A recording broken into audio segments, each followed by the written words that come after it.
The recovery, life after heartbreak. Have you ever asked the question, how in the world am I supposed to move on from this?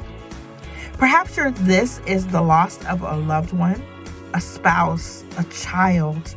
Perhaps the heartbreak came from a strenuous relationship, be it romantic, familiar, be it something that happened in your corporate career.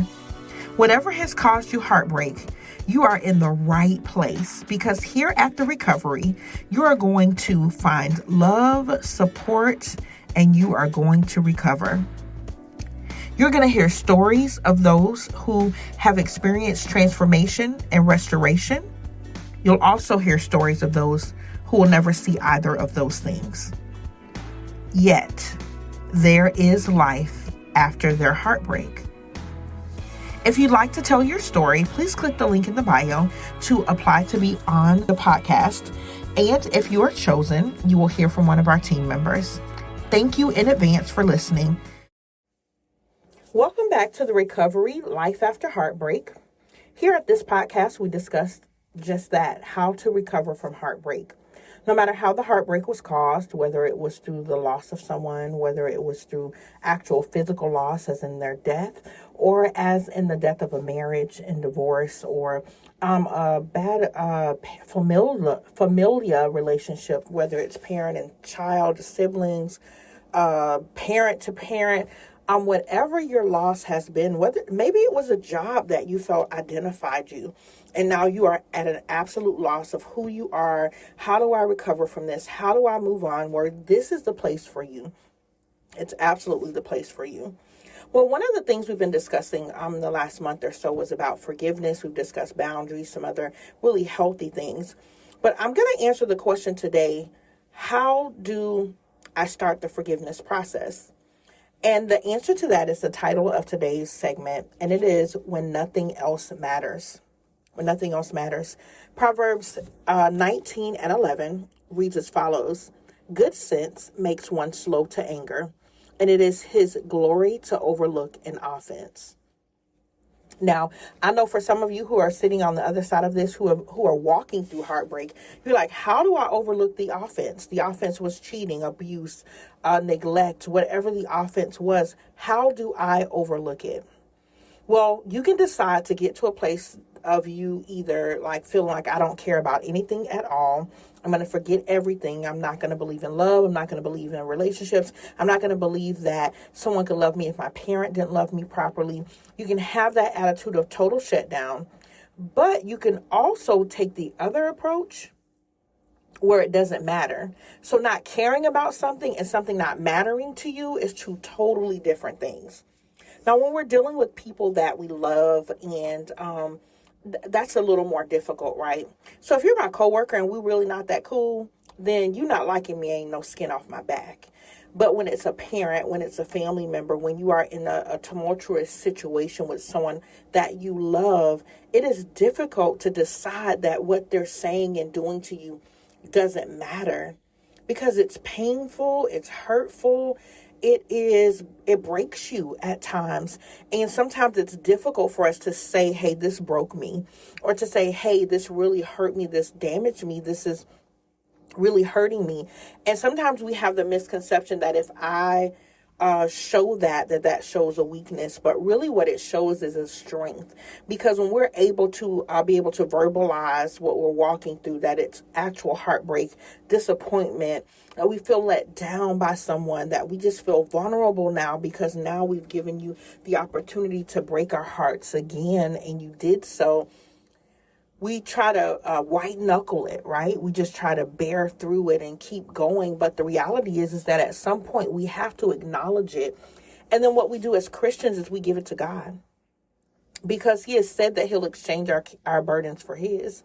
And he's saying my yoke is easy and my burdens are light. And that doesn't mean that you're not going to go through anything in life. What it means is that when you go through it God's way, even in the pain and the hurt and feeling devastated, there's going to be this peace that you honestly can never understand. There will be this strength that comes from within you through the Holy Spirit that will strengthen you and guide you and help you be able to say, I'm practicing healthy boundaries right now. I've recently walked through a situation where I was tested, like literally tested, and I had to practice all the things that I teach and preach, which is to operate in healthy boundaries. At times, I had to be silent and let there be an awkward pause, and that pause sometimes lasted 5-10 minutes, a couple of days, but it was okay because I was practicing a healthy boundary. I was no longer going to allow a particular individual to manipulate me, whether it was with their words and their verbal attacks and their outlashes of emotional things, and actually even talking about me while I was present within a space with someone else. And their conversation let me know that, first of all, they had this conversation previously and possibly multiple times. And the fact that they had talked about me so much with this person that they too felt comfortable to talk about me while I sat in that space really was not shocking, because it was a past thing that the person had previously done, but it was very like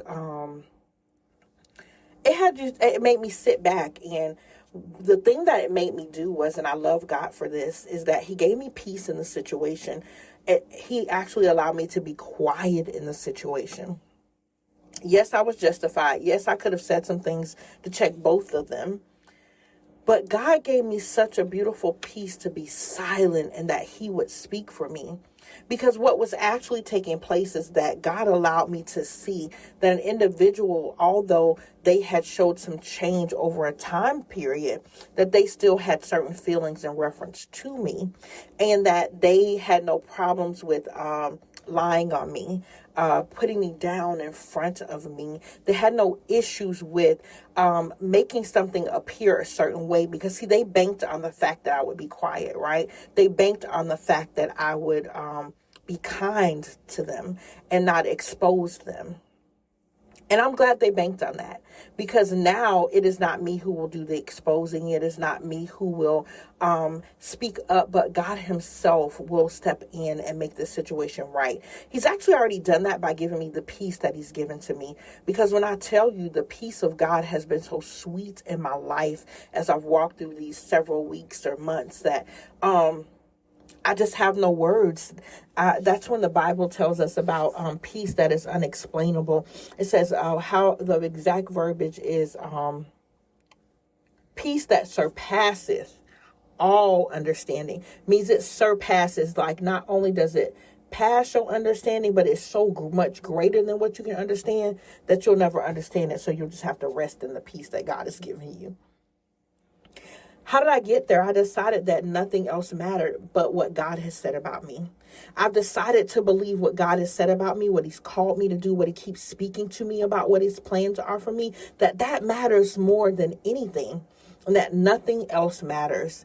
My 24-year-old has helped me with that recently, as well as my 26-year-old, as they saw the things I was walking through and the things that had been said and done to me.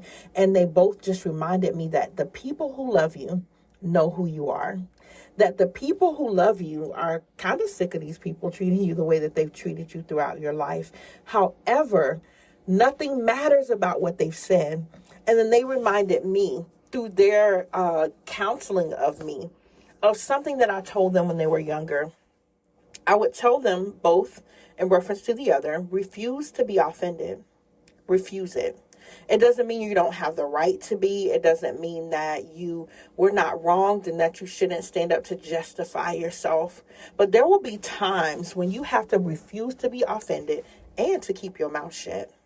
That doesn't mean that you're weak. That doesn't mean that you are a pushover. That means that you are obedient and that you are so much stronger, because it absolutely takes more strength to trust God in a situation and to be quiet when you are standing in a situation, knowing that the words that you could say will absolutely flip the situation upside down. But yet the Holy Ghost is saying to you, be still, be patient. Don't speak on that. Let me do this for you.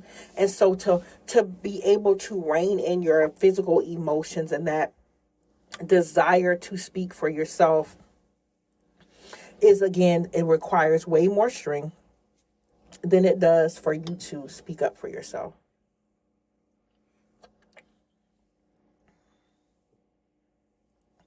I want to encourage you today that it is okay to not let something matter. to not allow someone's opinion to matter. Doesn't mean you don't love or value them. You do. But you also love and value God's call on your life greater. And you love and value yourself greater than being subject to the words of someone else who is requiring you to shrink in order to fit into the box that they want to keep you in. Well, that's all we have for this week. If you have any questions, if you want any questions answered, if you want to share your story here on this podcast, you'll find the link to apply to do so in either the bio of whatever social media platform you found this on, or if you click the link in the description here on Spotify, iHeartRadio, Apple Podcast, wherever you're listening, Amazon Music, Audible. There's many places to hear our podcast. So there's a link in the description. Click there.